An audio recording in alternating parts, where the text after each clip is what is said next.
কুরআন আল কারীমের মধ্যে আল্লাহ ঈমানদারকে দুই ভাবে ডেকেছেন। কোথাও ডেকেছেন ইয়া আইয়ুহান নাস, ইয়া আইয়ুহাল ইনসান, ও মানুষ। আবার কোথাও ডেকেছেন ইয়া আইয়ুহাল্লাযীনা আমানু, ও ঈমানদারেরা।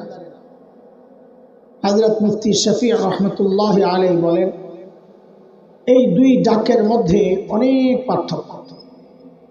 কি পার্থক্য? তো হযরত বলেন, আমরা আমাদের সন্তানকে ডাকার ক্ষেত্রেও এই পার্থক্যগুলো করি।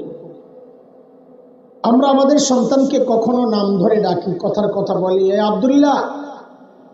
এভাবে ডাকলে সন্তানের মনে একটা অজানা আশঙ্কা কাজ করে যে বাবার ডাকের নমুনা ভালো মনে হচ্ছে না, হয়তো বাবা রেগে আছে। কিন্তু কখনো কখনো কখনো কখনো বাবা বাবা আর সন্তানের যে সম্পর্ক ধরে ডাক দিয়ে বলেন আব্বু, তখন সন্তান বুঝে আমার বাবা আমাকে মায়া করে ডাক দিয়েছে। ঠিক আল্লাহ তাআলা যখন ডাকেন ও মানুষ, আল্লাহ যেন নাম ধরে ডাকলেন, হয়তো রেগে আছেন। কিন্তু যখন আল্লাহর বান্দার সাথে যে সম্পর্ক, ঈমানের সম্পর্ক, ওই সম্পর্ক ধরে যখন ডাক দিয়ে বলেন ও ঈমানদারেরা, তখন বুঝে নেওয়া আমার মালিক আমাকে বড় মায়া করে ডাক দিয়েছে। আমি যে আয়াতে কারিমা তিলাওয়াত করেছি, আচ্ছা এই লোকের এই সাইনবোর্ডটা দেখছেন নি আপনারা? সালমান সাউন্ড সিস্টেম, ঠিক আছে? কারো লাগলে নিবেন, ঠিক আছে? হ্যাঁ ঠিক আছে। এর তোর প্রচার আমি আসছে ভালো করে দিলাম না, হাতে লাগলে পরে ব্যথা পাবে। আচ্ছা থাক। আমি যে আয়াতে কারিমা তিলাওয়াত করেছি, ওই আয়াতে আল্লাহ আমাকে আপনাকে বড় মায়া করে ডাক দিয়ে দুইটা হুকুম করছে। আল্লাহ বলেন, ইয়া আইয়ুহাল্লাযীনা আমানুত্তাকুল্লাহ ওয়ালতানজুর নাফসুম মা কদ্দামাত লিগাদিন ওয়াত্তাকুল্লাহ।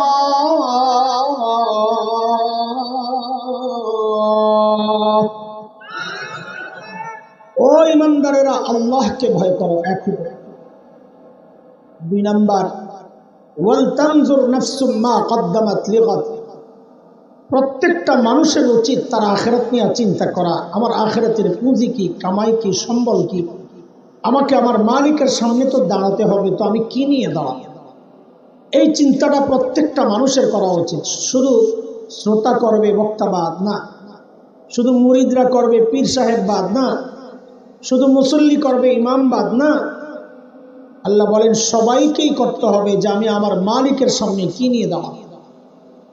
বলে ওই চিন্তা করি বলেই তো এই মজলিসে আসছি, নাকি অন্য কোনো দান্দা আছে? খিচুড়ি মুচুরি নাই, আল্লাহ বাঁচাইছে।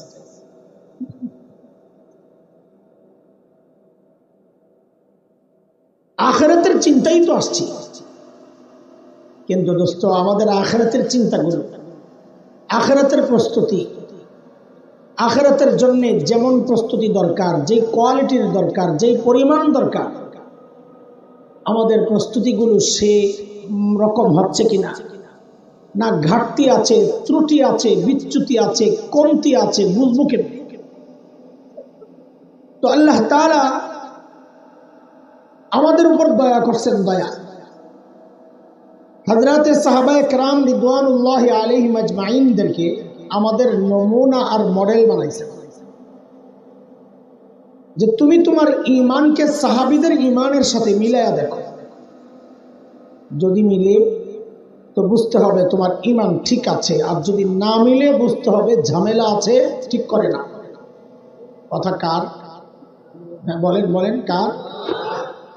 আল্লাহ বলছেন, فَإِنْ آمَنُوا بِمِثْلِ مَا آمَنْتُمْ بِهِ فَقَدِ اهْتَدَوْا وَإِنْ تَوَلَّوْا فَإِنَّمَا هُمْ فِي شِقَاقٍ।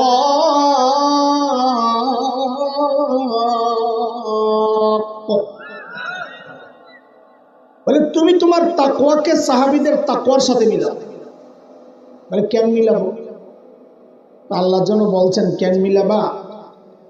তুমি যে মুত্তাকি তোমার পাশের মানুষই তো স্বীকার করে না। পিসাব যত বড় পিসাব হোক, বউ পিসাবের কাছে মুড়ি দেয় না, খবর লয়ে দেখেন পিসাব করে জিজ্ঞাসা দেয় কেন মুড়ি দেয় না? হ্যাঁ চিনি আপনার কোন মার্কা পীর, আপনি তেলা পোকাও একটা পাখি, আপনিও একটা পীর। ছোটবেলায় গল্প শুনছি, এক পিসাবের সাথে বউ খালি লেগেই থাকে। একদিন পিসাব ঘরে আসছে, বউ দিছে একটা চিৎকার, আহারে আল্লাহ আমার কপাল। পিসাবকে হঠাৎ করে আবার কি হলো, সংসার করতে করতে বুড়া হয়ে গেলাম, আবার কপাল কোন দিক দিয়ে ফাটলো। তো বউ কয়, তুমি কি ঘোড়ার ডিমের পীর হইছ? আজকে দেখছি আমাদের বাড়ির সামনে দিয়ে এক পীর সাহেব উইরা যায়। তো পীর সাহেব বলেন, আরে পোড়া কপাল, আগে মনে করছিলাম তোর দিলটা নষ্ট, এখন দেখি চোখটিও নষ্ট। কেন? ভালো করে খেয়াল করস নাই ওটা যে আমি ছিলাম। এখন বউ কি বলে, রে তাই তো কই, ডানা একটা ভাঙ্গা কেন? জামায়ের পীরগিরি বউর কাছে চলে না। আল্লাহ যেন বলছেন, তুমি যে মুত্তাকি তোমার পাশের মানুষই তো স্বীকার করে না।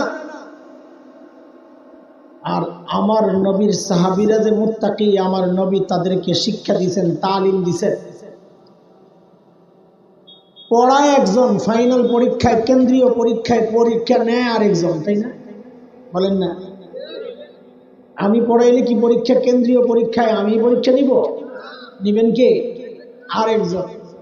তা আল্লাহ কি বলেন, যে আমার নবী যাদেরকে পড়াইছে আমি পরীক্ষা নিয়ে দেখছি ওদের তাকওয়ার পরীক্ষা, তো আমি সাক্ষী দিচ্ছি আমার নবীর সাহাবীরা মুত্তাকি, আমি পরীক্ষা নিয়ে দেখেছি ওরা পাস। কাজী তোমার তাকওয়া যদি ওদের তাকওয়ার সাথে মিলে যায় তো বুঝতে হবে তুমিও পাস। কার কথা এটা?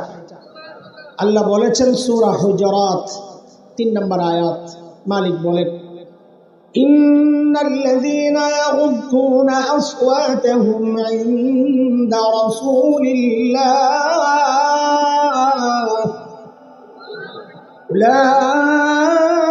উলাইকাল্লাযীনা ইমতাহানাল্লাহু কুলুবাহুম লিত্তাকওয়া লাহুম মাগফিরাতুন ওয়া আজরুন আযীম।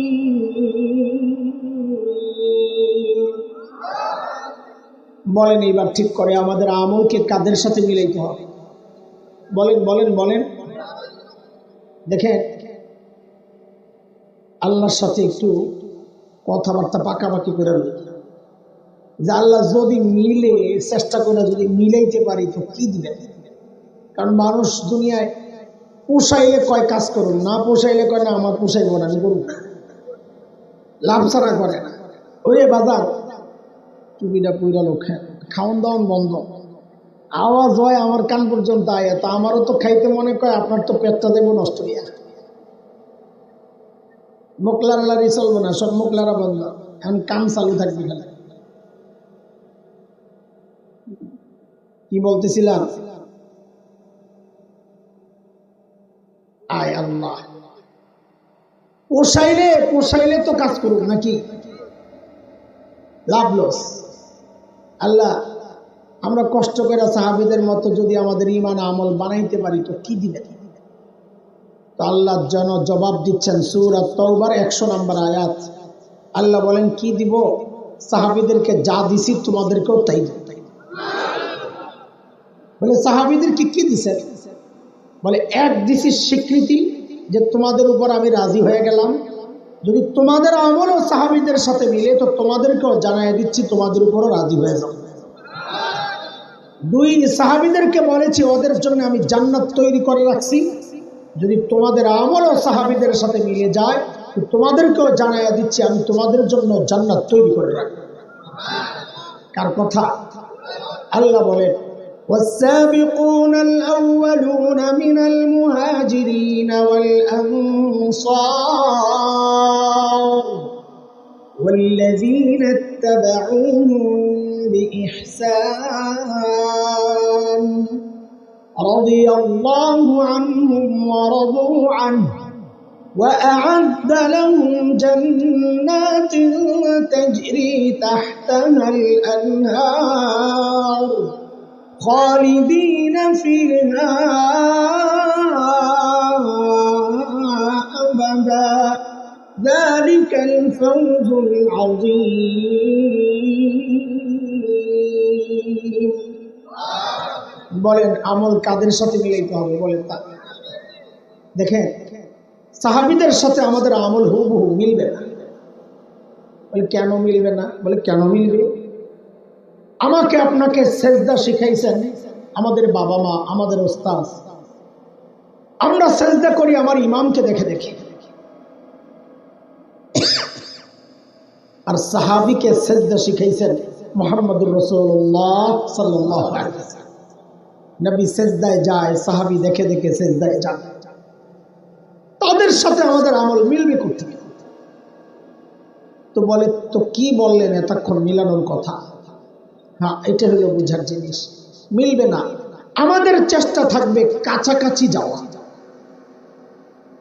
আমাদের বড়রা একটা কথা বলে থাকেন এটা সোনার অক্ষরে লিখে রাখার মতো কথা কি দুনিয়ার জিন্দেগিতে সাহাবীর যত কাছাকাছি পৌঁছতে পারবা মনে রেখো হাসরেও সাহাবীর তত কাছাকাছি করতে পারবা এখন দুনিয়ায় তুমি হাসরে কতটুকু কাছে যেতে চাও সিদ্ধান্ত তোমার তাইলে দুনিয়ায়ও তত কাছাকাছি যাওয়ার চেষ্টা করো হ্যাঁ হতাশ হইয়েন না যে সাহাবীদের মতো আমাদের আমল হবে না তো আমাদের কি হবে সাহাবীদেরকে বানাইছেন কে আমাদেরকে বানাইছেন জিবরাইল সাহাবীদেরকে আল্লাহ নিজ হাতে বানাইছেন আর আমাদেরকে হুকুম দিয়ে বানাইছেন নিজ হাতে তো সাহাবীদের জন্য এত মায়া আমাদের জন্য নেই তাহলে বোঝা গেল আমাদের জন্য কিছু রাস্তাঘাট আছে আলাদা স্পেশাল কি সেটা বোঝার জন্য একটা ছোট্ট উদাহরণ আগে দিই একটা খুশির উপলক্ষ যেন আপনারা হতাশ না হয়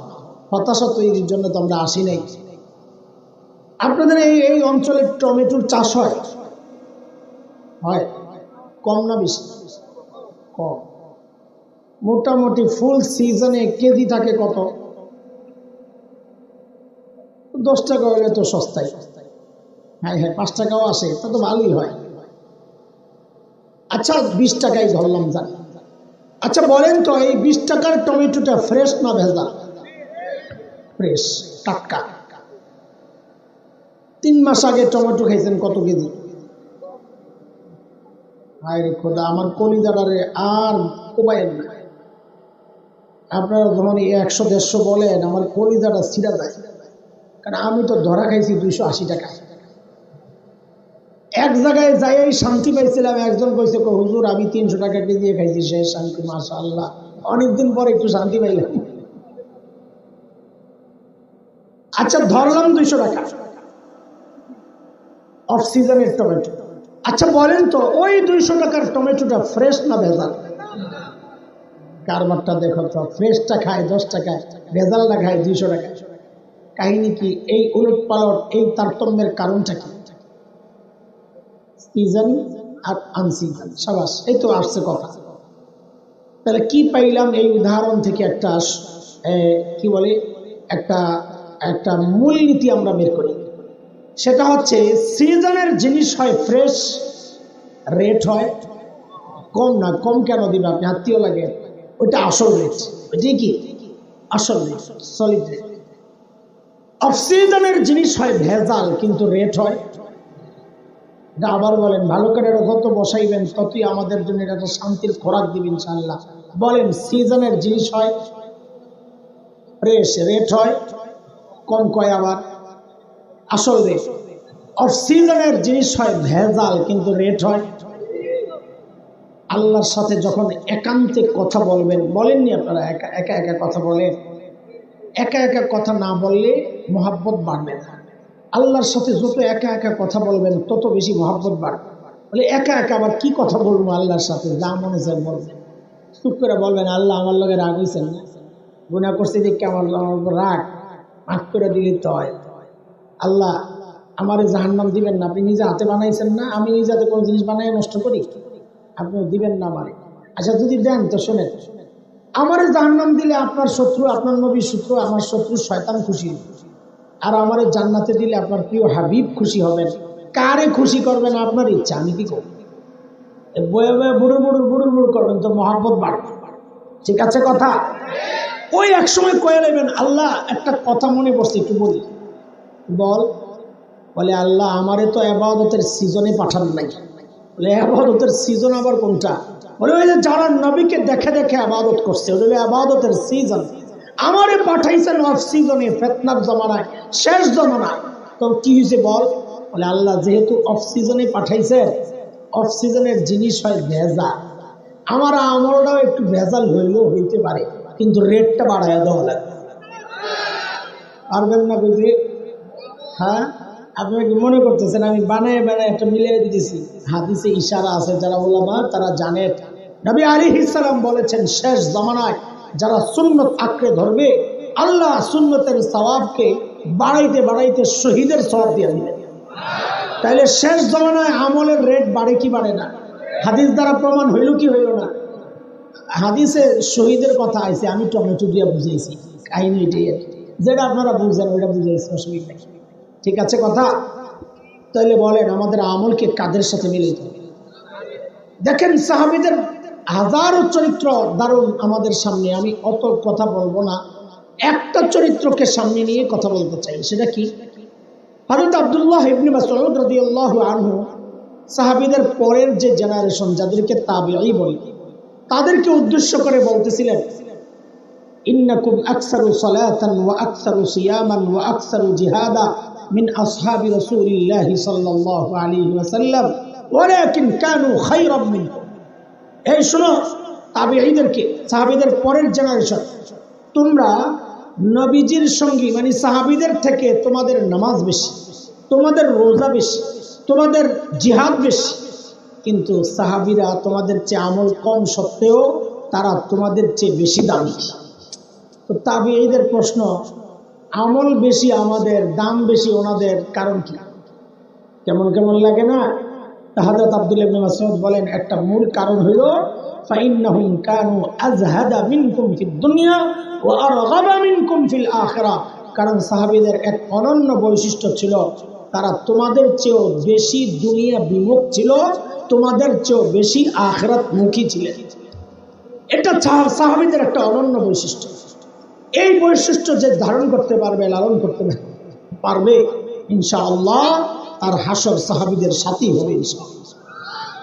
সাহাবীদের এই অনন্য বৈশিষ্ট্যের উপর একটা ছোট্ট উদাহরণ গল্প শোনাই আপনাদের।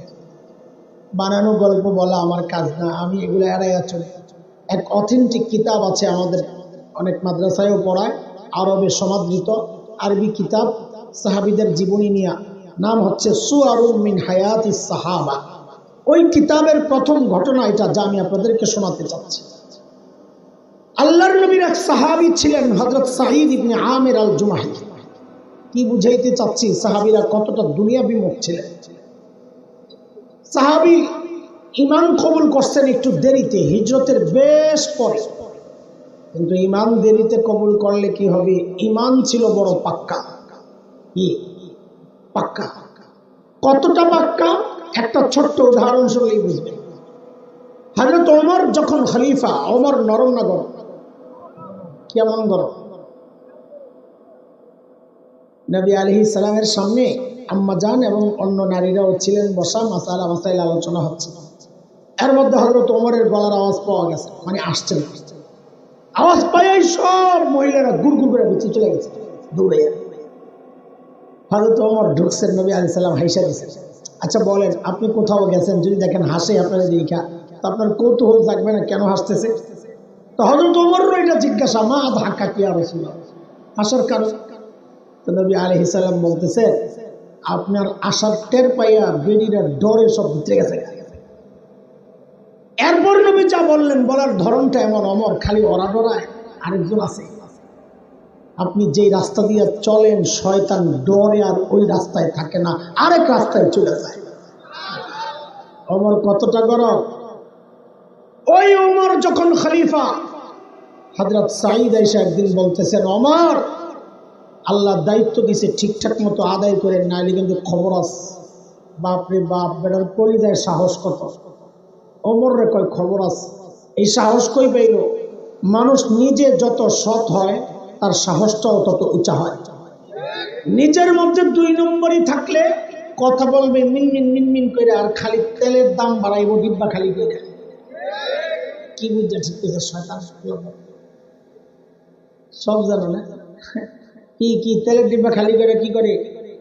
তেল মারে। সামনে কতগুলো অসভ্য বসা, তিনি চেয়ারে বসা। সাংবাদিক সম্মেলন চলছে, সব 2 নম্বর ডিরে বসাইছে, ভালো সাংবাদিক ডাকে না।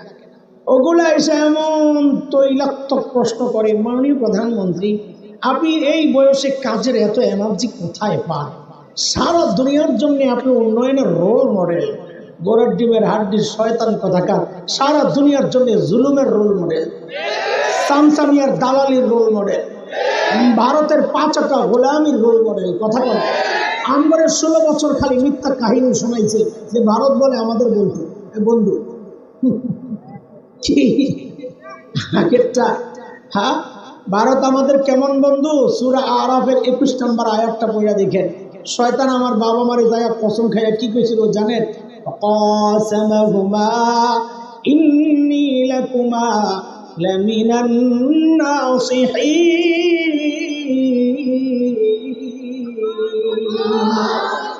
আল্লাহর কসম খায়া কই আমি আপনাকে হিতাকাঙ্ক্ষী, আমার বন্ধু। সুবহানাল্লাহ। শয়তান যার হিতাকাঙ্ক্ষী হয় তার শত্রু লাগে, ভারত যার বন্ধু হয় তারও শত্রু লাগে। কথা বলে হুদায় আমগরে আপনি ভোপাস কথা শোনাইছে। আমগরে চিনি দেয়, আমগরে কি দেয়, পেঁয়াজ দেয়, আলু দেয়, গরু দেয়। সুবহানাল্লাহ। ও তো বন্ধু আমাদের। একটু লেনজায় পারাত করছে, যেই পাইপটা দিয়া যাইতো গা জিনিসপত্র, ওই পাইপটারে মানুষের খুব দিয়া কাটটা লাইছে। এখন শুরু করছে পেজ দেবো না, এটা দেবো না, এটা দেবো না। দিস না তোকে পেজ না এলে কি আমগো আম্মাই শিখাইয়া গেছে পেজ ছাড়াও তরকারি রান্না না। ঠিক কথা, লাগবো না তোকে পেজ, খা তোরা। যে কয়দিন আনা বন্ধ রাখছি, এমন দেখি বস্তার সামনে নিয়ে বয়া বয়া কান। দাদা কি খবর? খবর ভালো যাচ্ছে না দাদা, বাংলাদেশিরা তো পেঁয়াজ দিচ্ছে না দাদা। এখন খাও, সেই খাওয়ানোর কলিজাও নেই, কান জুসের হাড্ডি সব কিপটা, হার কিপটা, বাইরে বাইরে কিপটার কিপটা। উদাহরণ মানছে এমনি বানাইছে। দুপুর বেলা গেছে ভাইয়ে বোনের বাড়িতে বেড়াইতে, কলিং বেল টিপে টিপে দরজা নক করে, বোন তো কথাও কয় না, দরজাও খোলে না। ভাই বুঝছে কাহিনী কি, জানার কাছে যায় বলে দিদি আমি কিন্তু খেয়ে আসছি। দিদি ভেতর থেকে বলে আগে বলবি না? ওরা কি পেস্ট খেয়ে, মানসিকতা এত নিচু। আমি তো জন্য বলি মাঝে মধ্যে জিদ দেই, আমার দেশ দখলের হুমকি দেয়, দেয় না রিস্কি দিয়ে ঢুকে দেবো, 3টা একটা আগে 3টা ধরে রাখ। আমার দেশ দখল করার আগে নিজেকে হাগার জায়গা ঠিক করো। এখনো রাস্তাঘাটে মলমূত্র ত্যাগ করে তারা, বিশ্বাস করেন না? নিজের চোখে দেখছি। আমি যখন কলকাতা থেকে ভারত এই ইন্ডিয়াতে যাব, দেওবন্দ মাদ্রাসায় যাব, লম্বা সফর 33-36 ঘন্টার মতো। তো সারাদিন খালি দৃশ্য দেখি, কোন এলাকা কেমন, এখন তো এলাকা খালি পাল্টায়, এক একটার এক এক রকম দৃশ্য। তো সকাল হইলেই একটা কৌতূহল আসতো, নতুন কোন এলাকায় আছে। ওই যে প্ল্যাটফর্মের সাইনবোর্ড দেওয়া থাকে, নাম লেখা, ওই দেখতাম কোন এলাকায়। তো হায়, সকালবেলা জানালার কাছে গেলেই লজ্জায় মুখ ফিরায় নেওয়া লাগতো। কেন?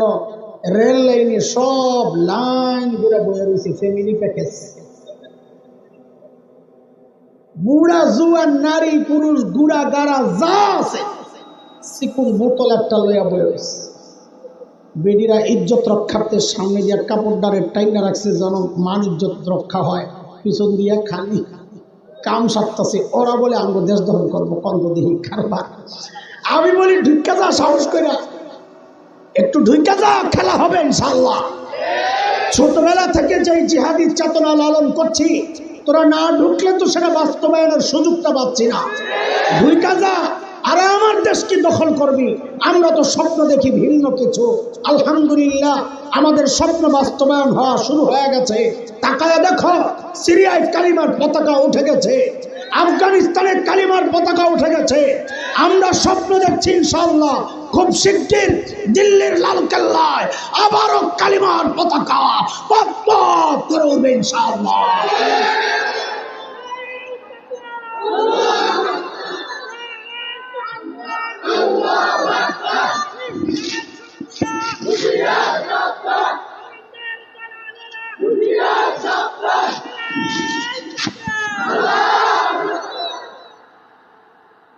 আল্লাহ আল্লাহ আল্লাহ। হযরত ওমর যখন আয়া কয় ওমর ঠিকঠাক মতো কাম করেন, খবর আছে। আমাদের দেশের নেতারা যদি হইতো এমন, যদি কেউ আয়া কইতো ঠিক মতন কাম করে, খবর আছে, কোন রকম ওরে বিদায় কইরা গোয়েন্দা সংস্থার ডাক দিয়ে কইতো তেল বেড়া গেছে, ওরা আয়না করে ঢুকা, চিকনি কথা। কিন্তু তিনি তো ওমর, তিনি কি ওমর? ওমর তো খুশি হয়ে গেছে, আরে এই লোক তো আমার দরকার, অনেস্ট এমন সৎ আমার দরকার। জোর করে ধরে সিরিয়ার এক শহর ছিল হিমস, হিমসের গভর্নর বানায়া পাঠায়, যাও ভাই দায়িত্ব আদায় কর। হিমসের একটু অর্থনৈতিক মন্দা চলছিল তখন, কিন্তু এলাকা ধনী এলাকা, ব্যবসায়িক এলাকা। হিমস থেকে এক দল আসছে হযরত ওমরের সাথে সাক্ষাৎ করার জন্য, কিছু অভিযোগ নিয়ে, ওই অর্থনৈতিক মন্দা এটার জন্য। হযরত ওমর তাদেরকে বললেন তোমরা একটা কাজ করো, হিমসের গরিবদের একটা লিস্ট দাও আমারে, আমি বাইতুল মাল রাষ্ট্রীয় কোষাগার থেকে তাদের জন্য কিছু বরাদ্দ দিয়ে দেব। বেটারা সুযোগ পাইয়া লিস্ট একটা করছে লম্বা, নিয়ে হযরত ওমরের কাছে জমা দিয়েছেন ফুকারা ও হিমস, হিমসের গরিবদের লিস্ট। হযরত ওমর লিস্টটা হাতে নিয়ে অবাক হয়ে তাকায় আছেন। কেন?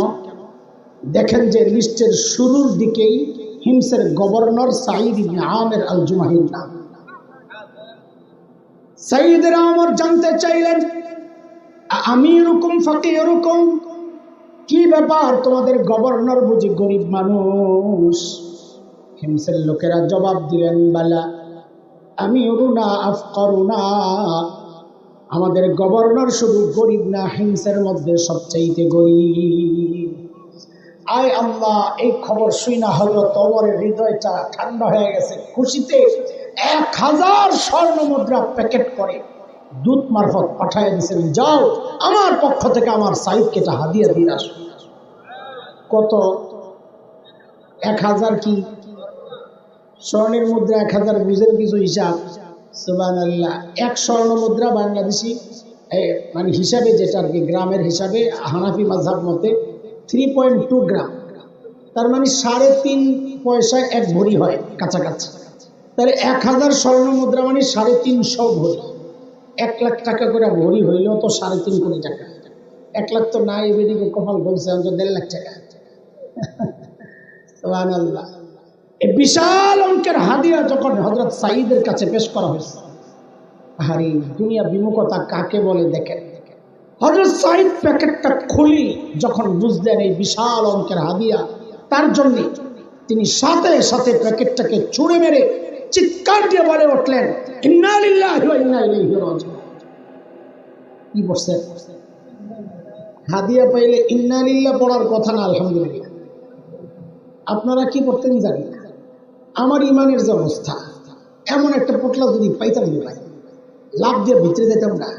বউরে কইতাম আলহামদুলিল্লাহ পড়ো, আমিও পড়তাম আলহামদুলিল্লাহ, খতম সারি করতাম। বিশ্বাস না হইলে দিয়া দেখেন না। আল্লাহর নবীর সাহাবী কি পড়ছে,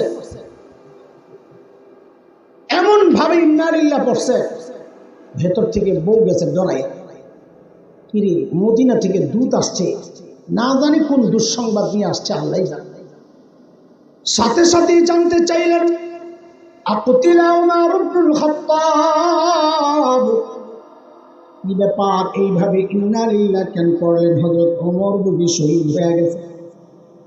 হযরত সাঈদ জবাব দেন না না, ঘটনা তা না, বরং তার চেয়েও মারাত্মক, তার চেয়েও। বিবি আবার জানতে চাইলেন আকুতিলাল মুসলিমুনা ফি মারিকা, তাইলে কি কোন যুদ্ধে মুসলমান ব্যাপকভাবে শহীদ হয়ে গেল কিনা? এইভাবে ইন্না লিল্লাহ কেন পড়লেন? হযরত সাঈদ জবাব দেন, না না, ঘটনা তাও না, বরং তার চেয়েও মারাত্মক। বউ কয়, তার চেয়েও মারাত্মক ঘটনা কি হবে? আরে না জানি আমার জামাইয়ের কল্লাটা নিতে পারে। আরে বলেন না, আমার তো কলিজা শুকায়া যাচ্ছে, কেনই ভাবিন না লিল্লাহ পড়ে। আল্লাহ আল্লাহ আল্লাহ, হযরত সাঈদের জবানটা দোস্ত, কিয়ামত পর্যন্ত যদি কেউ জাহেদ হতে চায়, দুনিয়া বিমুখ হতে চায়, সাইনবোর্ড হিসাবে ছোট্ট জবাবটারে সামনে রাখলেই তার জন্য কাজ চলা সহজ হয়ে যাবে করা। কেন তিনি কি বললেন, কেনই নারিল্লা পড়ছেন? হযরত সাঈদ বলতেছেন, উদখিলাত আলাইয়া দুনিয়া লিতুফসিদা আখিরাতি, আরে আমার ঘরে দুনিয়া ঢুকায় দেওয়া হয়েছে আমার আখিরাতকে বরবাদ করার জন্য। সাথে সাথে বিবিকে বললেন, আমি চাই মদিনার দুধ আমার ঘরে থাকতে থাকতে এই 1000 স্বর্ণ মুদ্রা হিমসের গরিবদের মধ্যে বিলায়া দিবা। কি বুঝলেন? শাসকের মধ্যে যদি দিনদারি থাকে, ইমানদারি থাকে, তো নিজের বরাদ্দের টাকাটাও জনগণকে দিয়ে দেয়। আর শাসকের মধ্যে যদি দিনদারি না থাকে, তো জনগণের বরাদ্দের টাকা মাইরা বিদেশ যায় বাড়িবা। ঠিক কিনা বলেন? বউরে যখন কইছে সব দিয়া দাও, বউ তো আর আমাদের বউ না। আচ্ছা আপনাকে বউ ভালো, আমি যে সিপা দিয়ে আইছি, কোন বিপদে পড়ি, আমারটা রুটি দিয়ে আইছি, আর কাছে নাই। আমার বউরে যদি করতাম সব দিয়া লাও, একটা বেসকি যে খাইলাম সব দিয়া লাইব, বুঝিন কি দেখা। বেশি চাপাচাপি করলে কইতো কি 2 ভাগ করে, অর্ধেক আপনার অর্ধেক আমার। আমারটা থাক, ঘরে কত কাজ আছে, আপনারটা দিয়ে আলাম, অনেক সহজ। কিন্তু বউ তো আর হাসান জমিলের বউ না রে, বউ তো সাহাবীর। কার বউ? কার বউ? বলা ভাই শোন শোন, বা ফাঁকিদের একটা মুরব্বী হিসাবে একটা পরামর্শ দিয়ে যায়। অনেক পোলাপাই আমগুলোর লোকের দেখা সাক্ষাৎ করে, তো আমরা তো জুমা পড়াই, তো সাধারণ মানুষের দেখা সাক্ষাৎ হয় খুব। বিশেষ করে জোয়ান পোলাপাই আমার কাছে একটু বেশি আসে, বুড়া কাছে যাইতে ডরায়, বড় হুজুর কাছে। অনেক সময় দেখি পোলাপাই খালি কয়, হুজুর কিন্তু তাবিজ টাবিজ কোনো ব্যবস্থা কি যে বউ পাই, বউ খুঁজতেছে বিয়ার লেগে পায় না। আমি পাবি কোথেকে? তুই নিজে 2 নম্বর আর বউ তালাশ করে রাবেয়া বসিয়া। আকসার পোলাবেন, অধিকাংশ পোলাবেন এখন এই অবস্থা, নিজে 2 নম্বর, বউ খুঁজবে রাবেয়া বসিয়া। আল্লাহ কি জালেম রে বেটা, তোর মতন 2 নম্বরের কাছে রাবেয়া বসিয়ার মতো নেককার মেয়েটারে পাঠাই অরে ঠকাবে। তুই 2 নম্বর বউ তালাশ কর, 2 নম্বর দিবি, বউর অভাব নাই। এই জন্যে বিয়ার সময় কাজে লাগবো একটা পড়া মুখস্থ করে রাখবে। যারা বিয়া করস নাই তারা আমার সাথে সাথে বলবি, সরব লাগে মাথাটা নিচে দিয়ে বলবি, বল সবাই জেসকার লগে তেসকা। হাসে, বড় মুখস্থ করবো, হাসে। বিয়ার সময় কামে লাগবো, শেষের সময় আমার লাগে ঠিকই দোয়া করবা, কর জেসকার লগে তেসকা। জোরে কর। হ্যাঁ, ওই যে একজনের এটা কুইসারে কয় সুটকির লগে বেদু। হ্যাঁ, তোমারটাই ঠিক আছে। এটা আমার কথা না, এটা কোরআনের কথা। সূরা নূরে আসছে, তালাশ করে দেখেন আল্লাহ কি বলে, আল খাবিসাতু লিল খাবিসিনা ওয়াল খাবিসুনা লিল খাবিসাত তাইয়িবাতু লিত তাইয়িবিনা ওয়াত তাইয়িবুনা লিত তাইয়িবাত উলাইকা মুবাররাউনা মিম্মা ইয়াকুলুন لهم مغفرة ورزق كريم। এই আয়াতের সংক্ষেপ তর্জমা যদি করি তো এটাই বেরিয়ে জাসকাল লগে মন থাকবো তো ইনশাআল্লাহ। ঠিক আছে, চলো। জাসকাল লগে তেসকার উদাহরণটা ভালো করে বুঝ। এই যে মুরব্বীরা আমার ডানে পাশে, আমার বাবাজিরা, বা আমরাও বিয়ের সময় আমরা নিজেরা দেখতে যাইনি, মা বাবা দেখবি মাঝে, আমি তো দেখি নাই। তো ওই সময় যদি দেখতে যাই, তো যাইয়া মেয়েরে কি জিজ্ঞেস করতো? সূরা কালাম জিগাইতো, গোসলের ফরজ, ওযুর ফরজ, এই জিগাইতো, ঠিক না? তাও তো মেয়েরা দিনদার ইমানদার, তাও জবাব দিতে পারতো না। আগের মেয়েরা অত লাজুক ছিল।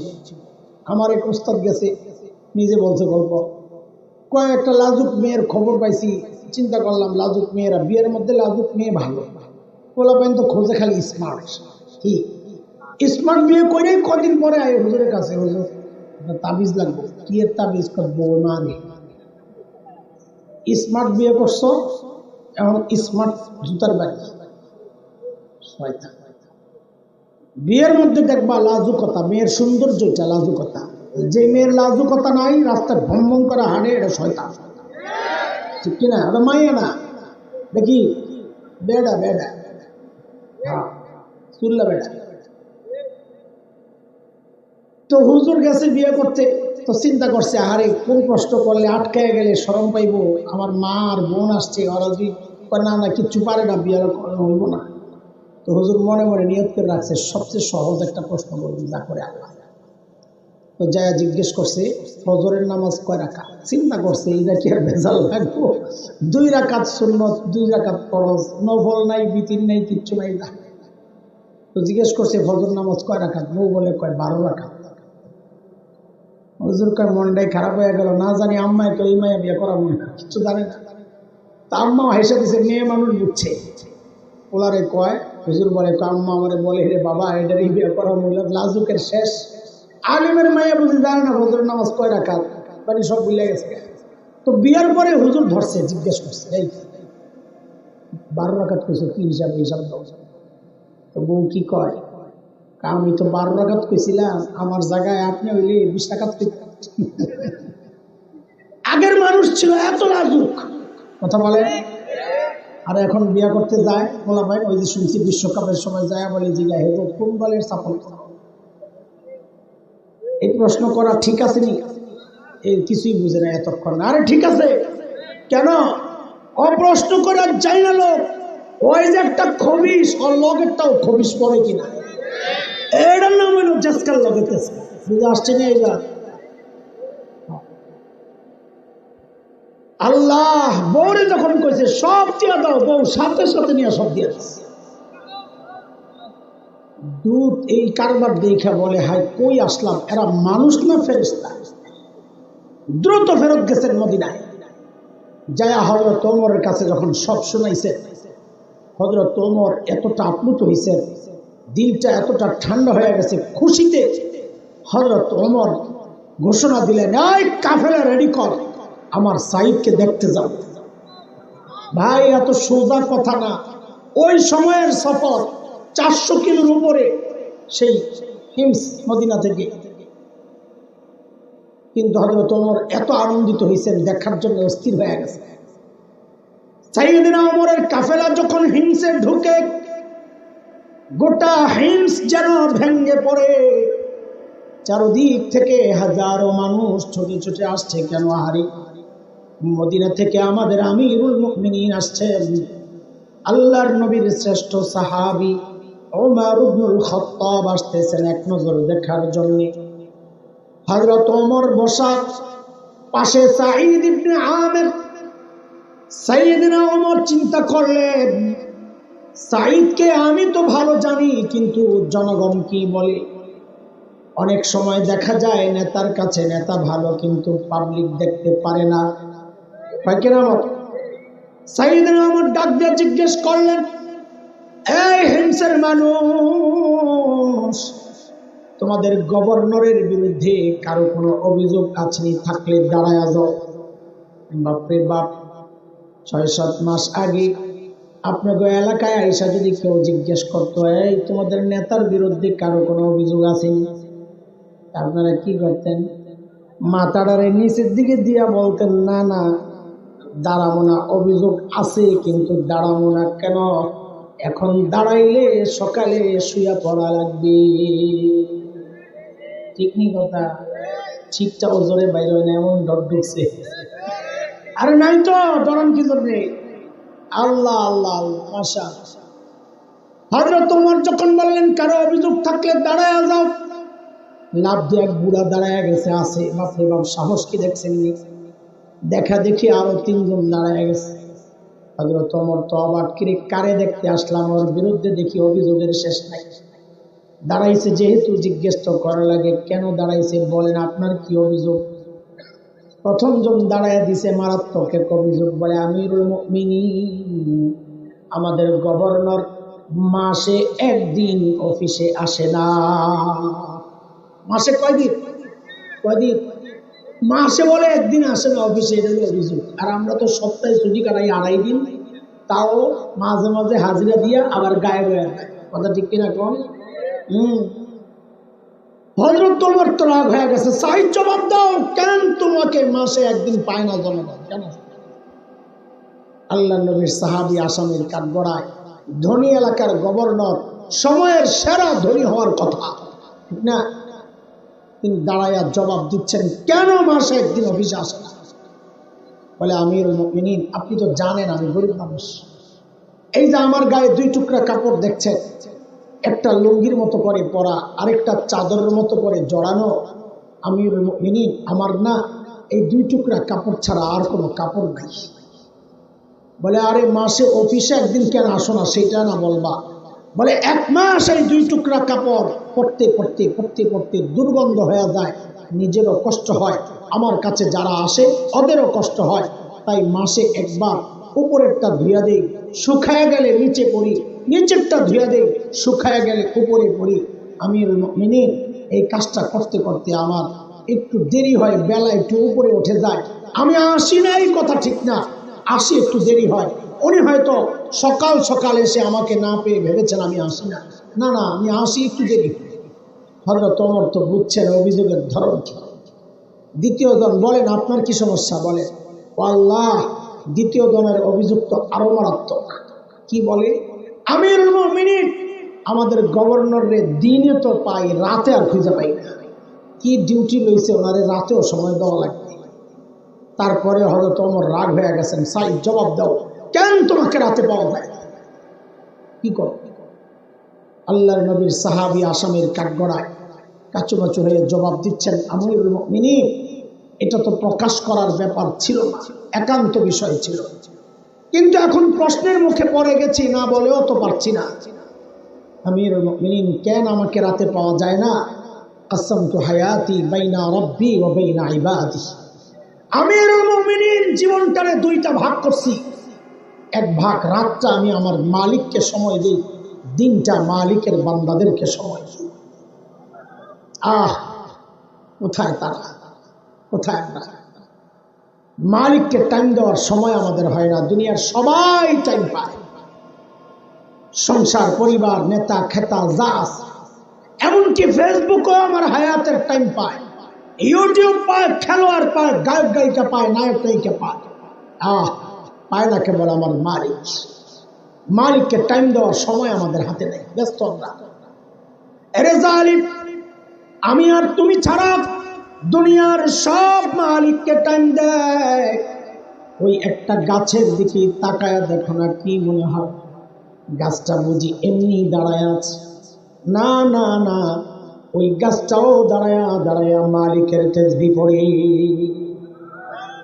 যে কুকুরটাকে নিকৃষ্ট প্রাণী মনে করে তাড়ায়া দেয়, ওই কুকুরটাও রুকুর হালতে মালিকের তাসবিহ পড়ে। যে পোকামাকড় গুলো পায়ে দলে মেরে ফেলি, ওই পোকামাকড় গুলো সেজদার হালতে মালিকের তাসবিহ পড়ে। আহারে, পড়ি না কেবল আমি আর আপনি, কারণ আমাদের হাতে সময় নাই। সময় বন্ধ একদিন আসবে, কসম আল্লাহর, সেদিন শুধু চিৎকার করে করে কানবার বলবো, ইয়া লাইতানি কদ্দামতু লিহায়াতি। আহারে, সময় মতো যদি একটু পুঁজি বানায় আসতাম, তাইলে তো আর আমল নামাটা বাম হাতে লওয়া লাগে না। বলে, বাম হাতে তো দেন দেন, আবার সামনে দিয়াও না। বলে, হাতটারে ঢুকা কলিজার ছিদ্র করে পেছনে নিয়ে পাত। যে আমল নামা বাম হাতে পেছনে দেওয়া হবে, এখন তোর চোখ সামনে, এখন তোর দেখাও যায় না। তো আযাবের ফেরেশতারা ঘাটদারে মটকায়া পেছনের দিকে দিয়ে দিবে, দেখ তোর আমল নামা। আমল নামাটা দেখাই একটা চিৎকার দিয়ে বলবে, ইয়া লাইতানি লাম উতা কিতাবিয়া। আহারে, আমল নামা যদি আমারে না দেওয়া হইতো, ওয়ালাম আদরি মা হিসাবিয়া, আমার হিসাব কি হবে আমি তো জানি না। ইয়া লাইতাহা কানাতিল কাদিয়া, মৃত্যু পর্যন্তই যদি সব শেষ হয়ে যেত। ও দুনিয়ার টাকাওয়ালা, আজকে টাকা দিয়া বিচার পাল্টাও, সেদিন চিৎকার করে করে কাঁদতে হবে আর বলতে হবে, মা আগনানি মালিয়া, আমার মাল তো আমারে বাঁচাইতে পারলো না। আজকে ক্ষমতার দাপটে বিচার পাল্টাও, সেদিন চিৎকার করে করে কাঁদতে হবে আর বলতে হবে, হালাকান্নি সুলতানিয়া, আমার ক্ষমতাও তো শেষ, আমার এখন কে বাঁচাবে? আওয়াজ আসবে, আওয়াজ, আর চিৎকার চেঁচামেচি বন্ধ কর। যখন কান্না করার দরকার ছিল তখন কান্না করে নাই, তখন হেসেছে, তামাশা খেলাধুলায় মেতেছে। এখন কান্না করার কোনো লাভ নাই। খুযুহু ফাগুল্লু সুম্মাল জাহিম সাল্লু, এগুলারে ধর, বেরি পড়া, তাই না হেসায়ানি আর জাহান্নামে ফালাবে। বলে কেমনে ফালাবে? হারে আল্লাহ বলতেছে, সুম্মা ফি সিলসিলাতিন যারউহা ৭০ যিরাআন ফাসলুকু, ৭০ গজ লম্বা শেকল দিয়া পেঁচায়া নিয়া ফালাবে। হযরত ইবনে আব্বাস রাদিয়াল্লাহু তাআলা আনহুমা বলেন, ৭০ গজ লম্বা শেকল দিয়া কেমনে পেঁচাবে জানোনি?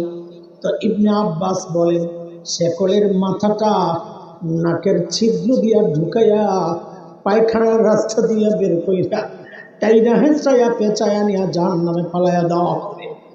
এরে বাবা, এই ভয়ঙ্কর গুনাহ থেকে, এই ভয়ঙ্কর বিপদ থেকে যদি বাঁচতে চাই, বাবারে গুনাহ ছাড়া লাগবে, জোয়ান রে গুনাহ ছাড়া লাগবে। এরে বাবা, আপনাদেরকে বলছি, চুল পাইকা সাদা হয়ে গেছে, এখনো গুনাহ ছাড়তে পারেন না। দাড়ি পাইকা সাদা হয়ে গেছে, এখনো গুনাহ ছাড়তে পারেন না। তো জিজ্ঞেস করি, ছাড়বেন কবে? হ্যাঁ, কবে ছাড়বেন জিজ্ঞেস করি, আর কত বলেন না। থামেন না, এবার হয়েছে তো, থামেন না। হেরে যুবক, তোমার কিন্তু এমনটা ভাবার কোনো কারণ নাই, আমারও চুল পাকবে, দাড়ি পাকবে, আল্লাহ আমারে সময় দিবেন কামানোর জন্য। না রে বাপ, না। কখন কার ডাক চলে আসে কেউ তো জানে না। কত বাবারে দেখছি সন্তানের লাশ কাঁধে নিয়ে যাইতেছে, আহারে কে জানে এই মজলিসেও এমন কেউ বসা আছেন, তার খবর নাই। সে বসে আছে এখানে, কিন্তু তার কাফনের কাপড়টা চলে আসছে দোকানে। কে জানে কালকে খবর পাইতে পারে, আরে বয়ান করে গেল কালকে হাসান জামিল বলে দুনিয়ায় নাই, কখন কার ডাক চলে আসে। যুবক, এর চেয়ে ভালো করে বোঝানোর ক্ষমতা তো আমার নাই রে বাপ। শেষ চেষ্টাটাও আমি কইরা যাইতে পারি, তোরা আমার সামনে আয়, আমার সামনে আয়, তোদের পাওগুলো আমার সামনে মিলা দে, আমি ওই পাওগুলার জড়া ধইরা বৈশা বৈশা সারা রাত কান্না করি। যুবক, তাও তোরা গুনাহ ছেড়ে দে বাবা, গুনাহ ছেড়ে দে, গুনাহ ছেড়ে দে। আর এই গুনাহওয়ালা চোখগুলা নিয়ে, এই গুনাহওয়ালা কান নিয়ে মালিকের সামনে কেমনে দাঁড়াবো? এই গুনাহওয়ালা হাত পাও নিয়ে মালিকের সামনে কেমনে দাঁড়াবো? যখন আমার চোখ, আমার কান, আমার হাত পাও আমার বিরুদ্ধে মালিকের আদালতে সাক্ষী দিবে।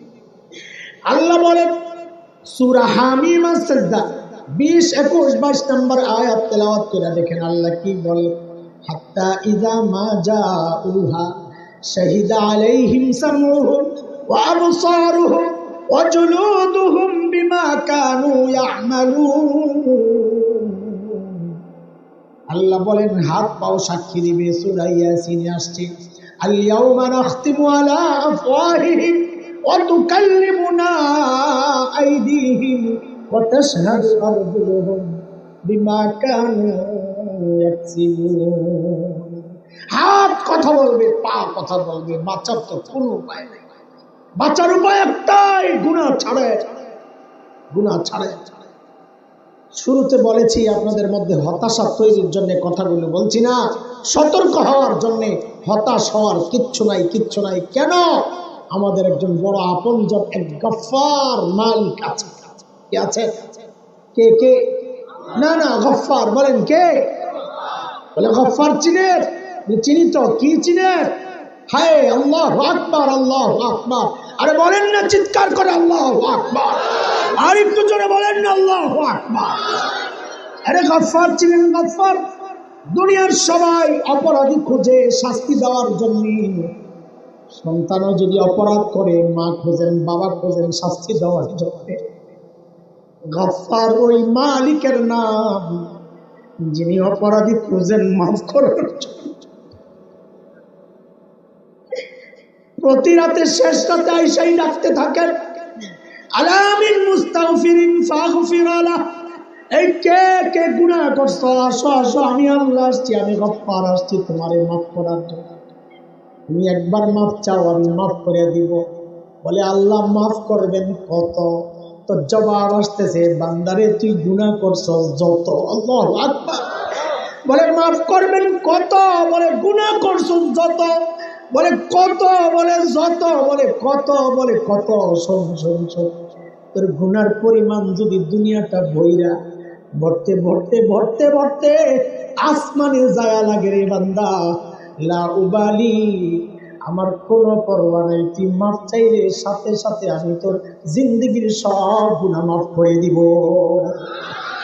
এমন মালিক থাকতে পেরেশান হওয়ার কিচ্ছু নাই, নিরাশ হওয়ার কিচ্ছু নাই। ভুল হয়ে গেছে গেছে, অতীত পরিষ্কার করি, ভবিষ্যতের জন্য প্রতিজ্ঞাবদ্ধ হই, গুনাহ করব না ইনশাআল্লাহ তাআলা। ওই যে শুরুতে যে আয়াত পড়েছিলাম সূরা হাশরের 18 নম্বর আয়াত, আল্লাহ বলেন আল্লাহকে ভয় করো। ভয় করা মানে আল্লাহর ভয়ে গুনাহ ছেড়ে দাও আর আখিরাতের জন্য প্রস্তুত হও। সাহাবায়ে কেরামের একটা আজীব সিফত ছিল এটা কি? আমরা সেই সিফত সাহাবীদের সেই গুণটা আমরা নিজেরা প্রতিজ্ঞা করি, সেই গুণের সাথে যেন আমরাও গুণান্বিত হই। বলি আমরা ইনশাআল্লাহ, নেক আমল যত ছোট হোক, বলেন বলেন বলেন বলেন, মুখস্থ আজকের এই পুরা বয়ানের সার কথা বলি, একটা প্রতিজ্ঞার মাধ্যমে শেষ করি। বলেন নেক আমল যত ছোট হোক ছাড়বো না, গুনাহ যত ছোট হোক করব না। বলেন ইনশাআল্লাহ। ইনশাআল্লাহ। তাইলে ওই আয়াতে আল্লাহ যে হুকুম করছেন দুইটা, আখিরাতের জন্য প্রস্তুত হও আর গুনাহ ছেড়ে দাও, ওই আল্লাহর এই হুকুম মানা হয়ে যাবে। আল্লাহ বলেন ইয়া আইয়ুহাল্লাযীনা আমানু তাকুল্লাহ নাফসুম মা কদ্দামাত লিগাদ ওয়াত্তাকুল্লাহ ইন্নাল্লাহা খাবীরুম বিমা তা'মালুন।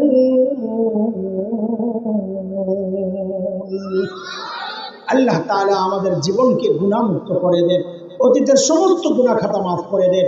এই যে আপনাদের নরদেহী ছয়ানি পাড়া জামি মসজিদের দিকে সুন্দর আয়োজন, আল্লাহ এই মসজিদকে সারা দুনিয়ার হেদায়েতের মার্কাজ বানায়া দেন। এই মসজিদকে কেন্দ্র করে আল্লাহ গোটা এলাকার মধ্যে হেদায়েতের আলো ছড়িয়ে দেন এবং আজকের এই মাহফিলকে আমাদের সকলের হেদায়েতের জরিয়া বানায়া দেন। মাহফিল আয়োজনে যাদের ভূমিকা ছিল, অর্থ, সময়, শ্রম, পরামর্শ দিয়ে যারাই যেভাবে সহযোগিতা করেছেন, আল্লাহ সকলের এই সহযোগিতাকে নাজাতের ওসিলা বানায়া দেন। আমিন আমিন। ওয়া আখিরু দাওয়ানা আলহামদুলিল্লাহি রাব্বিল আলামিন। আমি আপনাদের কাছে একটা আবেদন রেখে যাই, আমার ভাই হয়তো খুব শিগগির চলে আসবেন 10-20 মিনিটের মধ্যে, কারণ আমি যখন আসতেছিলাম তখনই শুনছি বয়ান করছেন। তো তিনি তো লম্বা বয়ান করতে পারেন না বলতে যোগ্যতা না, অসুস্থতার কারণে, তো এই জন্যে মাজুর হয়ে গেছেন একটু। তো এই